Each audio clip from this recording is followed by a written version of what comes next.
The Great Hall of the Galactic Council buzzed with unusual activity. Thousands of holographic displays floated in the air, all showing the same image: a blue and green planet spinning slowly in space. Earth. High Elder Nexus stood at the center platform, his tall, silver-skinned figure commanding attention from the assembled representatives of over 200 spacefaring civilizations. His deep voice echoed through the chamber. "We have been monitoring this species for the past 100 years. Their progression is disturbing." The displays shifted to show Earth's technological advancement timeline. From the first powered flight to space stations, from simple computers to artificial intelligence, all compressed into a mere century. They advanced from primitive combustion engines to nuclear power in less than 50 years, commented Leader Rex of the Military Council, his scaled face showing concern. No other species has shown such rapid progress. Around the vast chamber, representatives murmured among themselves. Some showed clear signs of worry, others curiosity. The humans' rate of advancement violated every known pattern of species development. That's not all. High Elder Nexus continued, waving his hand to change the displays. Observe their entertainment media. The screens now showed various human movies and books about alien invasions and space warfare. They constantly imagined scenarios of interstellar conflict. Their most popular stories often involve them defeating superior alien forces. Ambassador Dawn, representing the peaceful luminary species, stood up. "Surely this is just primitive fantasy. Many young species go through such phases." "The difference," Leader Rex interrupted, "is that humans are actively preparing for these scenarios. Look at their military development." New images appeared, showing Earth's growing arsenal of weapons and defense systems. They're building weapons to fight enemies they haven't even met yet. The council chamber erupted in concerned discussions. This was unprecedented. Most species focused on internal development until first contact. Humans were preparing for war against the unknown. High Elder Nexus raised his hand for silence. "We face a critical decision. Do we wait until they discover us naturally, potentially with weapons ready, or do we take preemptive action to contain this threat?" The debate raged for hours. Some argued for peaceful contact, others for quarantine, and a growing number supported immediate military action. Finally, Leader Rex stepped forward with a proposal: a containment strike. "We demonstrate our superior force, demand their submission to council authority, and guide their development properly." He paused, letting his words sink in. "It's the most humane option." The vote was swift and decisive. Out of 212 member species, 178 voted in favor of military action. The remaining 34 abstained, with none opposing. High Elder Nexus sealed the decision with a touch of his ceremonial staff to the central platform. The motion passes. The Galactic Defense Fleet will launch within one planetary rotation. As the council members filed out, Ambassador Dawn approached High Elder Nexus privately. "Elder, I fear we may be underestimating these humans. They're fiction. It's almost as if they're expecting us." The High Elder dismissed her concerns with a wave. "They are barely into their atomic age. Their most advanced weapons wouldn't scratch our shields. This will be quick and painless."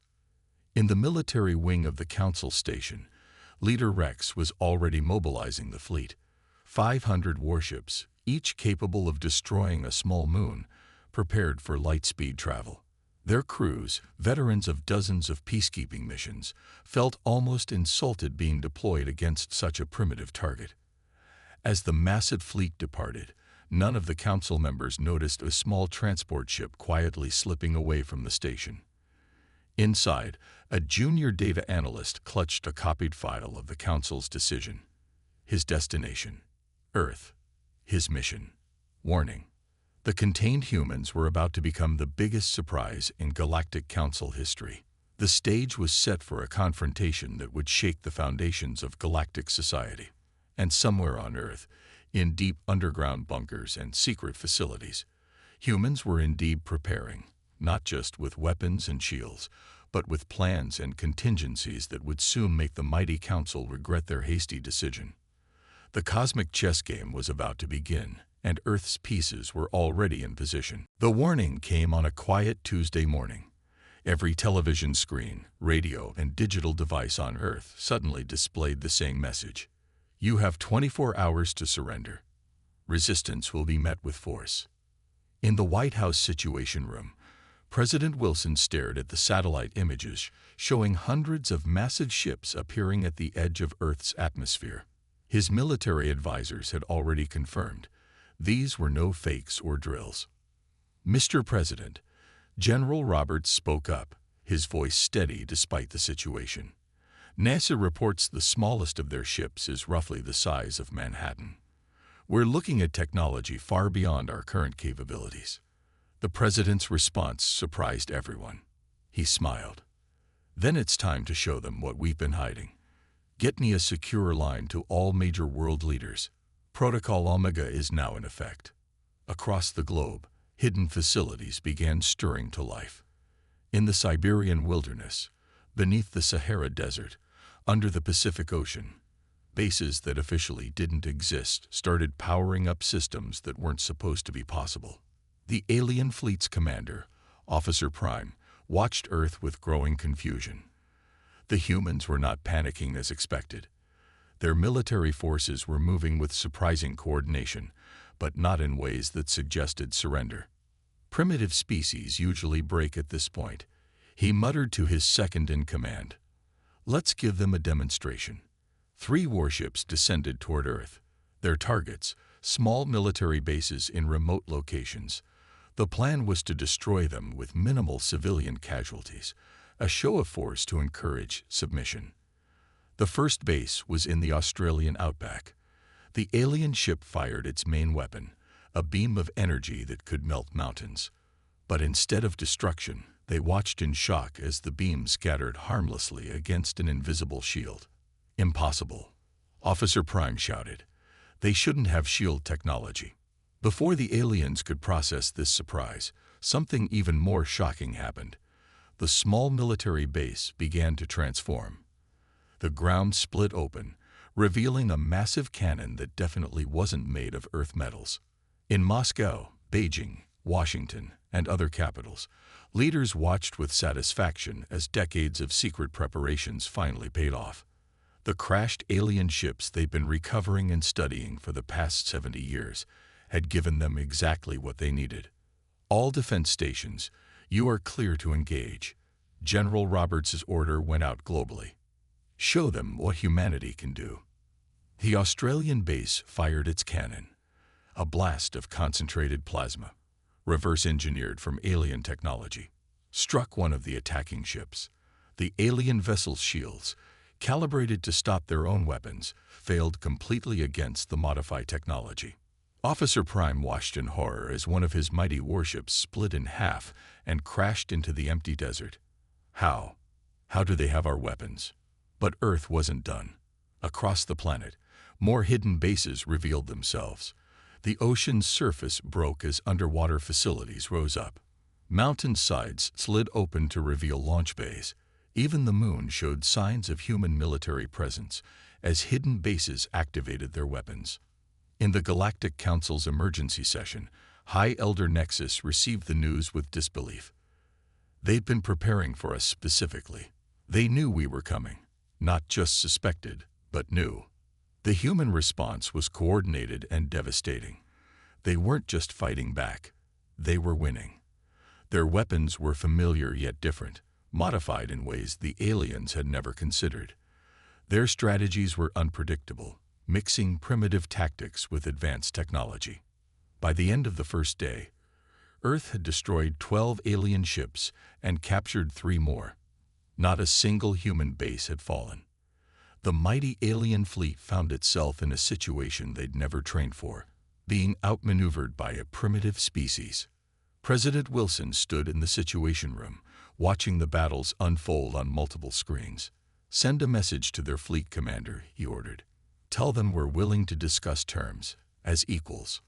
The message was sent in perfect galactic standard language. Another shock for the invaders. Earth wasn't just ready for a fight. They'd been ready for everything. Officer Prime received the message and realized, with sinking dread, that the mighty Galactic Council had just started a war they might not be able to win. Deep beneath the Antarctic ice, in a facility known only as the Vault, Dr. Emma Wells rushed through bright white corridors. Behind her, teams of scientists worked frantically at their stations. The world's most secret research center was now fully operational for the first time in its 50-year history. "Status report," she called out, entering the main control room. The circular chamber was filled with screens showing battles happening around the globe. "The aliens are regrouping," her assistant reported. "They're bringing in their bigger ships. But that's not why I called you. Look at this." He pointed to a screen showing data from their captured alien ships. Emma's eyes widened.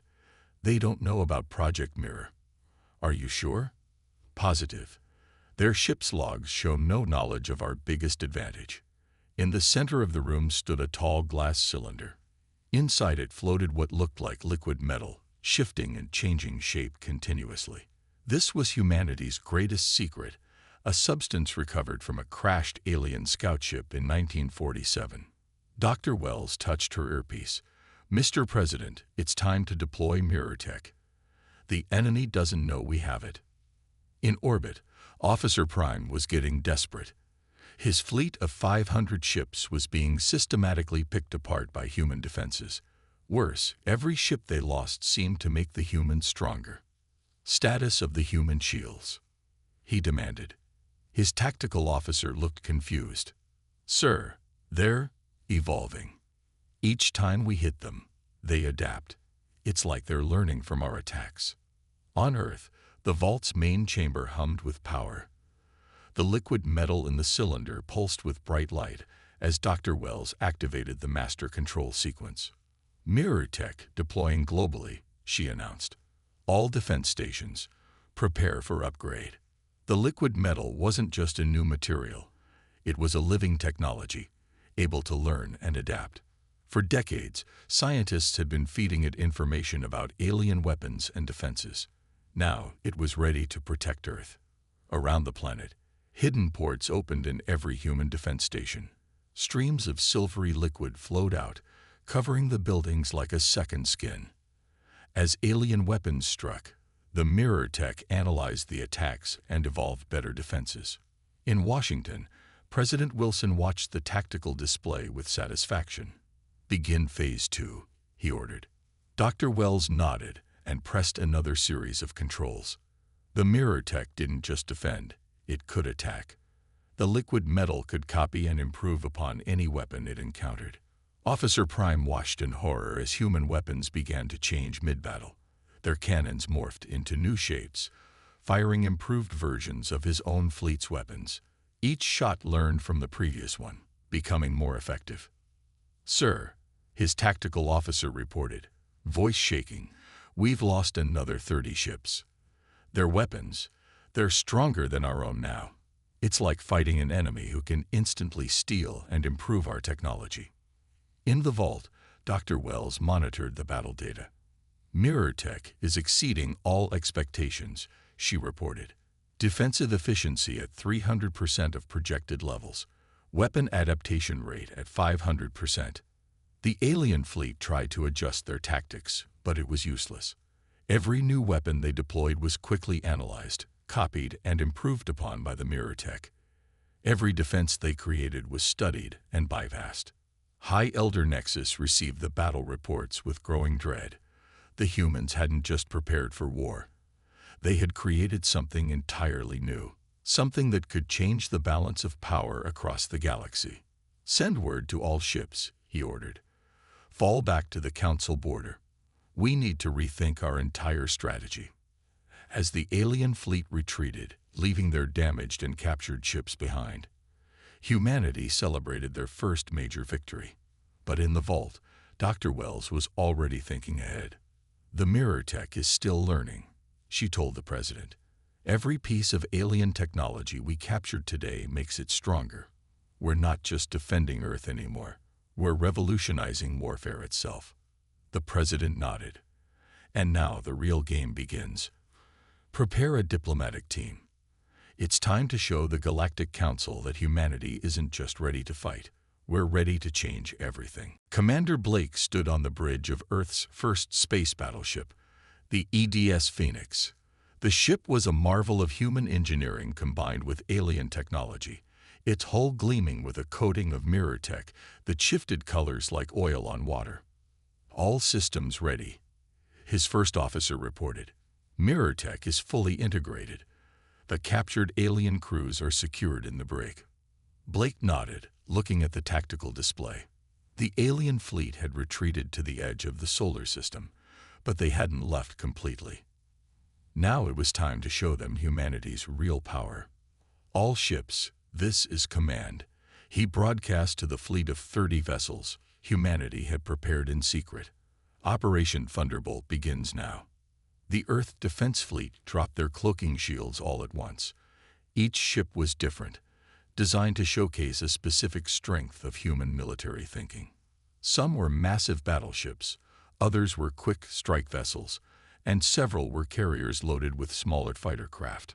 In the Galactic Council's command center, alarms blared as their sensors detected the human fleet.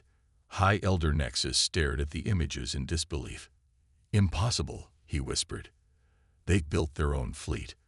With our technology." The human ships moved in formations never seen before in galactic warfare. Instead of the rigid, traditional patterns used by the Council forces, they flowed and adapted like a swarm of predators. "First wave, engage," Commander Blake ordered. "Show them what we've learned." The Phoenix led the charge, its mirror tech-enhanced weapons firing streams of energy that cut through alien shields like they weren't there. The human fighters moved in complex patterns, using maneuvers developed by Earth's air forces over centuries of aerial combat. Officer Prime watched in horror as his fleet's advantages disappeared one by one. The humans weren't just copying alien technology. They were improving it, combining it with centuries of their own military experience. "They're not fighting like any species we've encountered," he reported to the Council. "They're using tactics from their own wars. But with our technology, we don't have any defense against these strategies." The battle stretched across the solar system. Human ships would appear suddenly using modified versions of alien cloaking technology, strike hard with enhanced weapons, then disappear again. They used asteroids for cover, something no other species had ever considered in space combat. In one bold move, a human carrier launched what appeared to be primitive nuclear missiles. The alien fleet ignored them, their shields designed to stop energy weapons. Too late, they realized the missiles were carrying mirror tech, which ate through their shields and began replicating inside their ships. "We've captured 12 more ships," Blake's tactical officer reported. "The mirror tech is already adapting their systems for our use." The Council fleet fell into chaos. Their rigid command structure wasn't prepared for humanity's flexible, aggressive style of warfare. Ships began to retreat in disorder, their formations breaking apart. On Earth, President Wilson received the battle updates with grim satisfaction. "Send the message," he ordered. The Phoenix broadcasted across all frequencies in perfect galactic standard. "To all Council forces, your fleet is broken. Your technology is ours. But we're not like you. We're willing to talk peace. As equals." High Elder Nexus received the message with a mix of fear and amazement. In just days, these primitive humans had destroyed or captured a quarter of the Council's main fleet. They had taken alien technology and improved it in ways no one had thought possible. "Order all ships to withdraw beyond Pluto's orbit," he commanded. "Tell the humans, tell them the Council is ready to discuss terms." Commander Blake allowed himself a small smile as he watched the alien fleet retreat. On his tactical display, he could see the captured ships being escorted back to Earth, their technology ready to be analyzed and improved by the mirror tech. "Send word to the vault," he ordered. "Tell Dr. Wells she'll have some new toys to play with soon. And contact the President. It's time for Phase 5. The Battle of Sol System was over. Humanity had announced its presence to the galaxy not just as survivors, but as conquerors. And they were just getting started. Ambassador Thomas Reed walked through the halls of a captured alien warship, now docked at Earth's secret lunar base. Teams of scientists and intelligence officers worked at terminals, decoding the massive amount of data found in the ship's computers. Ambassador, a young intelligence analyst, waved him over excitedly. You need to see this immediately. On the screen, files from the Galactic Council's secret archives scrolled past. The analyst had cracked their encryption using MirrorTech's adaptive capabilities. What they found changed everything. The Elders have been lying to everyone, the analyst explained. They're not the oldest species in the galaxy. They took power by force 5,000 years ago. Reed's eyes narrowed as he read the files. How many others know about this? That's the interesting part, sir. Almost half the Council suspects, especially the younger species. They just never had proof before. Meanwhile, in the vault, Dr. Wells was making her own discoveries. The captured alien crews were surprisingly willing to talk, especially the younger ones. The Elders keep tight control over all advanced technology, one alien officer explained.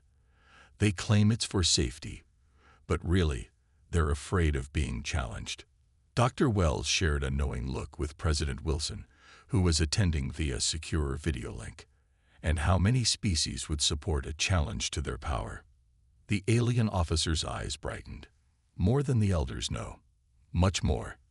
In orbit, Commander Blake's fleet had positioned itself in a defensive formation around Earth, but they weren't just defending. They were broadcasting. Using modified communication systems, they began sending messages to every species in the Council. The messages contained proof of the Elders' lies, along with an offer. Join Earth in reforming the Council and gain access to MirrorTech and other human innovations. The response was immediate and overwhelming. In the Council chamber, High Elder Nexus faced growing chaos. Representatives from dozens of species were demanding answers. The evidence was impossible to deny. Centuries of manipulation and control exposed in a matter of days. The humans aren't just fighting us, one representative shouted. They're offering to share power. When have the Elders ever done that?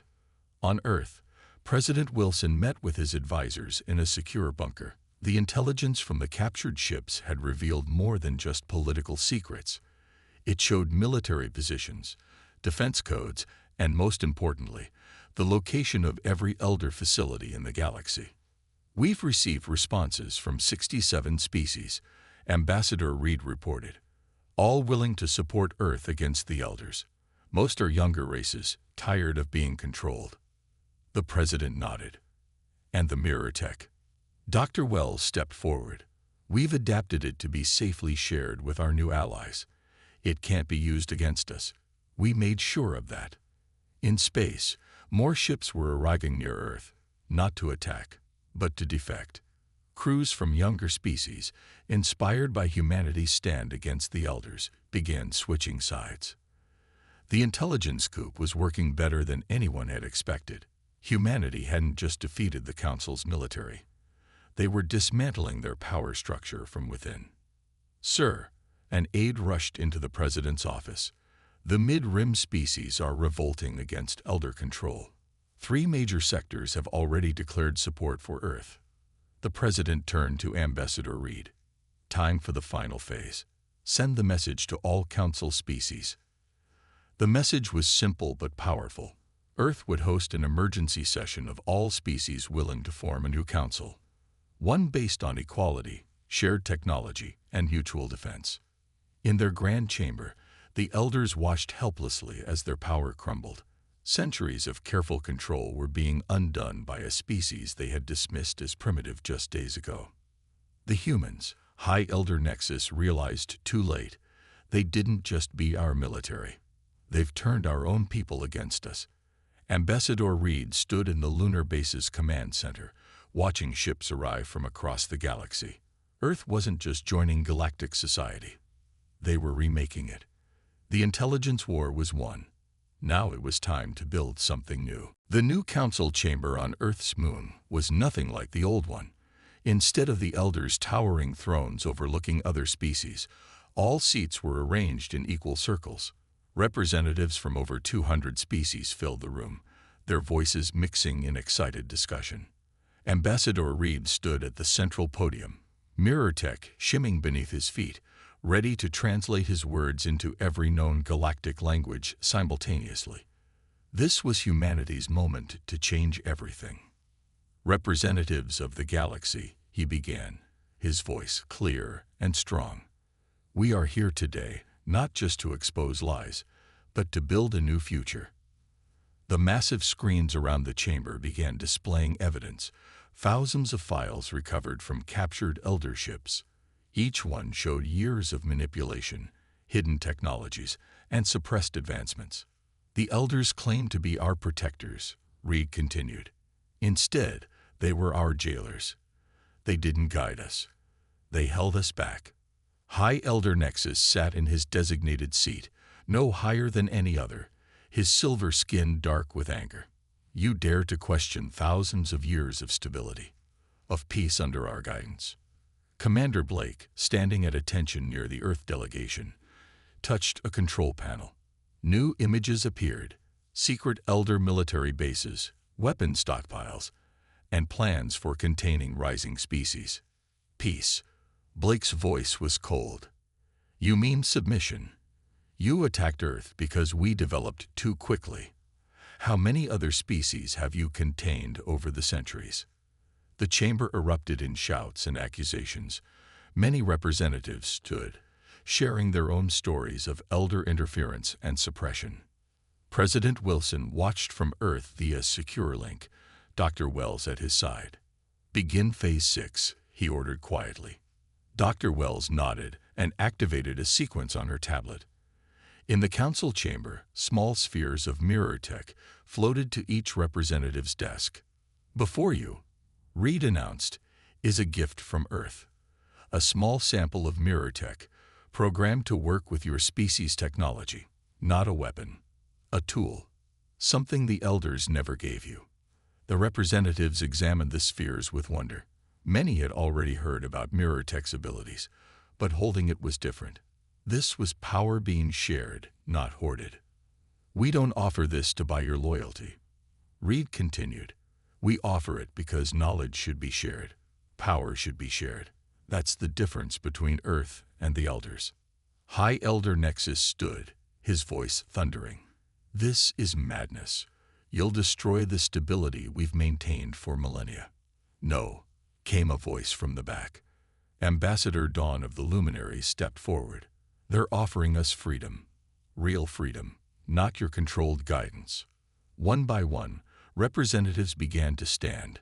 Each shared stories of elder interference, of progress stopped, of innovation suppressed. The evidence mounted, damning and undeniable. Reed raised his hand for silence. We call for a vote of no confidence in elder leadership, not to punish, but to begin anew. Earth proposes a new council, one where all species have equal voice and equal access to technology. The voting was done through the mirror tech spheres, impossible to fake or manipulate. The results appeared on the main screen, clear and devastating. 189 species voted for change. 23 abstained. Only the elders and their closest allies, 8 species in total, voted against. High Elder Nexus slumped in his seat as thousands of years of control evaporated in moments. The vote is clear, Reed announced. The era of elder dominance is over. Now we build something better, together. The chamber erupted in cheers. Representatives rushed to congratulate the Earth delegation, eager to discuss technology sharing and new alliances. In his Washington office, President Wilson smiled. Humanity's first galactic revolution, he mused. And we did it without firing a shot. Almost without firing a shot, Dr. Wells corrected, thinking of the earlier battles. But yes, in the end, it was truth that won, not weapons. The new council was about to begin its first session. Earth had not just joined galactic society. They had remade it. And this was only the beginning. 1 year after the historic vote, Earth had become the galaxy's most influential center of innovation and diplomacy. The Lunar Council chamber buzzed with activity as representatives from hundreds of species gathered to celebrate the anniversary of what many now call the Great Change. Ambassador Reed looked out at the transformed solar system. Space stations built with combined technology from 30 different species orbited Earth and the Moon. Ships of all sizes and designs moved peacefully through space, many powered by human-enhanced mirror tech. Quite a view, isn't it? Commander Blake joined him at the observation window.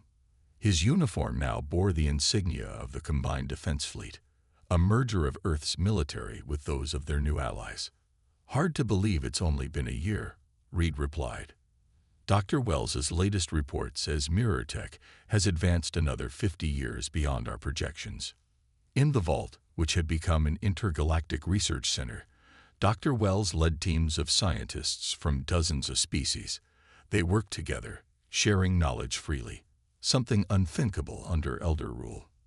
The combination of different species' perspectives has accelerated our progress exponentially, she explained to President Wilson during his inspection tour. What the Elders feared most is exactly what made us strongest: cooperation. The President nodded, watching as alien scientists worked alongside humans, their various technologies merging and evolving together. And the Elders themselves. Adapting, slowly, Reed answered, joining them. Most of their younger generation has embraced the change. The older ones, they're learning. On the main display screen, images showed the galaxy's transformation. Trade routes once controlled by the Elders now flowed freely. Planets previously restricted as underdeveloped were welcoming visitors and technology. Species that had been enemies under the old system were now trading partners. High Elder Nexus, now serving as a regular council member, approached the Earth delegation. His once proud stance was humbler, but more genuine. I must admit, he said quietly, we were wrong about humans. We saw your rapid advancement as a threat. We never imagined it would be our salvation. Commander Blake's communicator beeped. The first deep space expedition is ready, he announced. 20 ships from 15 species, including the new mirror tech upgrades. They're going to explore beyond the Council's old borders. This was something the Elders had never allowed: expansion into unknown space. Now, under Earth's leadership, the galaxy was growing again. In the Chamber Center, President Wilson stood to address the gathered representatives. The mirror tech translation system carried his words to all. 1 year ago, we faced extinction. Today, we celebrate not just survival, but revolution. Not through conquest, but through cooperation. The Elders taught fear. Earth teaches hope. Dr. Wells activated a holographic display showing the latest breakthrough, a combination of mirror tech and combined species science that could terraform dead worlds into habitable ones. This is how we grow stronger, she explained. Not by holding power, but by sharing it. Not by controlling knowledge, but by expanding it together. The chamber erupted in applause. Species that had once trembled before the Elders now stood proud, equal partners in the galaxy's future. Even the former Elder worlds were changing. Their younger generations had embraced the new system, transforming their closed society into an open one. Their technology, once used to control, now helped to connect. The next proposal, Reed announced, is to establish learning centers on every world. No more restricted knowledge. No more suppressed innovation. Every species advances together. As the session ended, President Wilson stood with his team. Ambassador Reed, Commander Blake, and Dr. Wells. They watched ships departing for distant stars, carrying the combined dreams and aspirations of dozens of species. They thought we were primitive because we advanced quickly, Wilson mused. They never understood that's exactly what made us special. Humans don't just adapt. We help others adapt too. The galaxy was entering a new age. Earth had done more than resist extinction. They had sparked a revolution of cooperation and progress. The stars themselves seemed brighter, beckoning humanity and their allies toward a future unlimited by fear or control. The fierce retaliation had become a peaceful revolution, and Earth led the way forward.